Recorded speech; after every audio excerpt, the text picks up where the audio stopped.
ಏಕದಂತ ವಿದ್ಮಹೇ ವಕ್ರತುಂಡಾಯ ಧೀಮಹಿ ತನ್ನದಂತೆ ಪ್ರಚೋದಯಾತ್. ವಿಶೇಷವಾಗಿ ವಿಷ್ಣು ಸಂಕಲ್ಪದಿಂದ ಜನಗಳ ಬೇಡಿಕೆಗೋಸ್ಕರ ಜನಗಳಿಂದ ಬಂದಿರತಕ್ಕಂಥ ಕಾಲಗಳು, ಇಮೇಲ್ಗಳು ಅನುಸಾರವಾಗಿ ವಿಷ್ಣು ಸಂಕಲ್ಪದಲ್ಲಿ ಈ ವರ್ಷ 2025ರ ಫಲಗಳನ್ನು ಈಗಾಗಲೇ ಹೇಳಿದ್ದೇನೆ.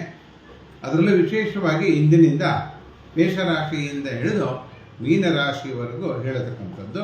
ಅದರಲ್ಲಿ ವಿಶೇಷವಾಗಿ ಈ ತಿಂಗಳಿನಲ್ಲಿ ಬರತಕ್ಕಂಥದ್ದು ಗುರುವಿನ ಅನುಗ್ರಹದಿಂದ, ಗುರು ಸ್ಥಾನಪಲ್ಲಟದಿಂದ, ರಾಹುಕೇತುಗಳ ಸ್ಥಾನಪಲ್ಲಟದಿಂದ ಹಾಗೂ ವರ್ಷದ ತಿಂಗಳಲ್ಲೇ ಬರತಕ್ಕಂಥ ಸಂಕ್ರಮಣದಿಂದಲೂ ಕೂಡ ಸೂರ್ಯ ಚಂದ್ರ ಆಗತಕ್ಕಂಥದ್ದು.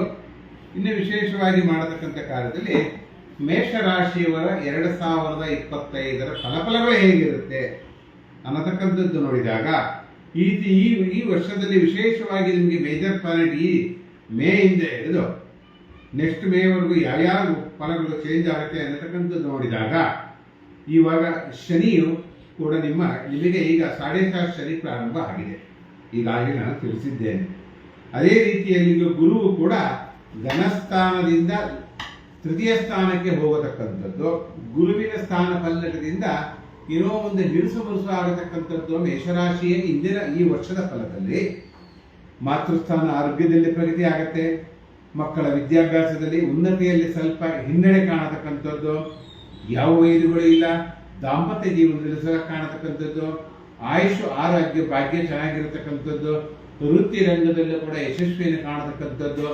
ಆದರೆ ಲಾಭಸ್ಥಾನಕ್ಕೆ ರಾಹು ಹೋಗೋದ್ರಿಂದ ಕೋರ್ಟ್ ಕಚೇರಿ ಏನಿದ್ರೂ ಕೂಡ ಅವೆಲ್ಲವೂ ಕೂಡ ಸಮೃದ್ಧಿಯಾಗಿ ನಿಮ್ಮ ಹೆಸರಿಗೆ ಆಗತಕ್ಕಂಥದ್ದು. ಇನ್ನು ವಿಶೇಷವಾಗಿ ಶನಿಯು ವ್ಯಯಸ್ಥಾನದಲ್ಲಿ ಇರುವುದರಿಂದ ಮಾಡತಕ್ಕಂಥ ವೃತ್ತಿ ರಂಗದಲ್ಲೂ ಕೂಡ ನಿಧಾನವಾಗಿ ಪ್ರಗತಿಯನ್ನು ಕಾಣತಕ್ಕಂಥ ಇದು ನಿಮ್ಮ ಮೇಷರಾಶಿಗಿರುತ್ತೆ. ವಿಶೇಷವಾಗಿ ಪರಿಹಾರವನ್ನು ಏನು ಮಾಡ್ಕೋಬೇಕು ಅನ್ನತಕ್ಕಂಥದ್ದು ನೋಡಿದಾಗ ದಕ್ಷಿಣ ಮೂರ್ತಿಗೆ ಗುರುವಾರ ದಿನ ಒಂದು 108 ಕಡಲೆಕಾಳು ಹಾರವನ್ನು ಮಾಡಿ ಹಾಕಿಕೊಳ್ಳುವುದರಿಂದ ಹಾಗೂ ಅಶ್ವತ್ಥ ವೃಕ್ಷವನ್ನು ಸುತ್ತುಕೊಳ್ಳುವುದರಿಂದ, ಔದುಂಬರ ವೃಕ್ಷವನ್ನು ಸುತ್ತುಕೊಳ್ಳುವುದರಿಂದ ಗುರುವಿಗೆ ಮೊರೆ ಹೋಗಬೇಕು. ಗುರುವಿಗೆ ಮೊರೆ ಹೋದ ನಂತರ ನಿಮಗೆ ಬರತಕ್ಕಂಥ ಲೋಪದೋಷಗಳೆಲ್ಲವೂ ಕೂಡ ಗುರುವಿನ ಅನುಗ್ರಹದಿಂದ ಶುಭ ಫಲವನ್ನು ಮಾಡತಕ್ಕಂಥ ಯೋಗ ನಿಮ್ಮ ಈ ಮೇಷರಾಶಿಯಲ್ಲಿರುತ್ತೆ. ಇನ್ನು ವಿಶೇಷವಾಗಿ ಕೆಂಪು ಹವಳವನ್ನು ಧಾರಣೆಯನ್ನು ಮಾಡಿಕೊಳ್ಳುವುದರಿಂದ, ಉಂಗುರದ ಬೆಳೆಗೆ ಕೆಂಪು ಹವಳವನ್ನು ಧಾರಣೆಯನ್ನು ಮಾಡಿಕೊಳ್ಳುವುದರಿಂದ ನಿಮಗೆ ರೆಡ್ ಕೋರನ್ನು ಕೂಡ ಧಾರಣೆಯನ್ನು ಮಾಡಿಕೊಳ್ಳುವುದರಿಂದ ನಿಮಗೆ ಕೋಪ ಕಡಿಮೆಯಾಗಿ ಬರತಕ್ಕಂಥದ್ದೆಲ್ಲದೂ ಕೂಡ ವಿಶೇಷವಾದ ಸ್ಥಾನಮಾನವನ್ನು ಸಿಗತಕ್ಕಂಥದ್ದು. ಇನ್ನು ವಿಶೇಷವಾಗಿ 7.5 ಶನಿ ಪ್ರಾರಂಭ ಆಗುವುದರಿಂದ ಆಂಜನೇಯ ವಿದ್ಮಹೇ ವಾಯುಕ್ರಾದೇವಿ ತನ್ನೋ ಹನುಮಾನ್ ಪ್ರಚೋದಯಾತ್.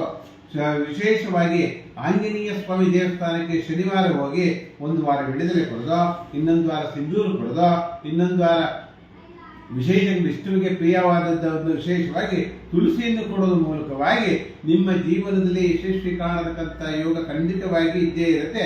ಅದಕ್ಕೋಸ್ಕರ ನೀವು ಇಷ್ಟು ಪರಿಹಾರವನ್ನು ಮಾಡ್ಕೊಳ್ಳಿ.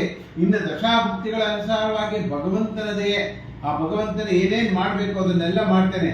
ಇಷ್ಟು ಹೇಳಿ ಪರಿಹಾರವನ್ನು ಮಾಡಿಕೊಳ್ಳುವುದರಿಂದ ನಿಮಗೆ ಮೇಷರಾಶಿಯವರಿಗೆ 2025ರಲ್ಲಿ ಅಶುಭ ಫಲಗಳಿದ್ರೂ ಕೂಡ ಒಂದು ಆಂಜನೇಯನ ಅನುಗ್ರಹದಿಂದನೋ, ಒಂದು ಗುರು ದತ್ತಾತ್ರೇಯ ಅನುಗ್ರಹದಿಂದನೋ, ಅಥವಾ ಸಾಯಿಬಾಬಾ ದರ್ಶನದಿಂದನೋ, ಅಥವಾ ವಿಶೇಷವಾಗಿ ರಾಯರ ಮಠಕ್ಕೆ ಹೋಗಿ ನಿಮಗೆ ಬರತಕ್ಕಂಥ ಲೋಕದೋಷಗಳೆಲ್ಲ ರಾಯರ ಅನುಗ್ರಹದಿಂದ, ಕಲ್ಪವೃಕ್ಷ ಕಾಮನ ಅನುಗ್ರಹದಿಂದ ನಿಮಗೆಲ್ಲರಿಗೂ ಯಶಸ್ವಿಯಾಗಲಿ ಅನ್ನತಕ್ಕಂಥದ್ದು ನಮಗೆ ವಿಶೇಷವಾಗಿ ವಿಷ್ಣು ಸಂಕಲ್ಪದಲ್ಲಿ.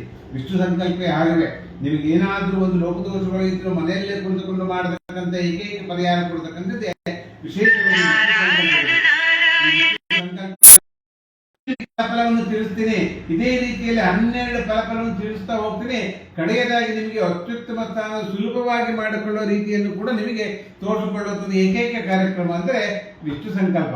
ಸರ್ವೋಜನ ಸುಖಿನೋ ಭವಂತು, ಸಮಸ್ತ ಸನ್ಮಂಗಳಾನಿ ಭವಂತು, ಲೋಕಾ ಸಮಸ್ತ ಸುಖಿನೋ ಭವಂತು, ಸಮಸ್ತ ಸನ್ಮಂಗಳಾನಿ ಭವಂತು. ಕೃಷ್ಣ ಮಂದೇ ಜಗದ್ಗುರು. ಕೃಷ್ಣಾರ್ಪಣಮಸ್ತಂ. ಸರ್ವಂ ಕೃಷ್ಣಮಯ.